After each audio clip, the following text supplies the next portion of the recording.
Cinderella. एक समय की बात है। सिंड्रेला नाम की एक लड़की थी। वह अपनी सौतेली माँ और दो सौतेली बहनों के साथ रहती थी। वह दिन भर घर के सारे काम अकेले करती थी, फिर भी सब मिलकर उसको डांटते थे। उसके बावजूद उसे भरपेट खाना भी नहीं मिलता था।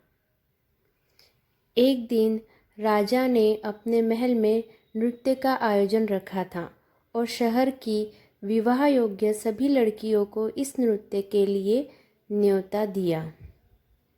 सिंड्रेला की सौतेली बहनें भी इस नृत्य को पाकर बहुत खुश थी और खुशी के मारे नृत्य करने लगी। सिंड्रेला ने अपने दोनों सौतेली बहनों के लिए बहुत सुंदर कपड़े बनाए और दोनों बहनों को बड़े प्यार से सजाकर आयोजन के लिए तैयार किया।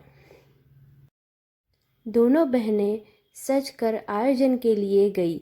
उनके जाने के बाद वहाँ पर एक परी आई। सिंड्रेला को भी आयोजन में जाने की बेहद इच्छा थी। उसकी इच्छा को देखकर परी ने उसके लिए बहुत सुंदर कपड़े, बेहद सुंदर सैंडल और एक सुनहरी गाड़ी मंगवाकर कहा, तुम भी इस नृत्य आयोजन में जाओ, पर याद रखना रात के 12 बजे से पहले ही लौट आना, वरना वहीं पर सब कुछ गायब हो जाएगा। सिंड्रेला बेहद सुंदर लग रही थी कि वहाँ पर सभी आए हुए लोग उसे देखते ही रह गए। जब राजकुमार ने उसे देखा तो उसने सिर्फ सिंड्रेला के साथ ही नृत्य किया। नृत्य करते करते सिंड्रेला को 12 बजने का आभास नहीं हुआ और जैसे ही 12 बजे सिंड्रेला बेतहाशा होकर भागी।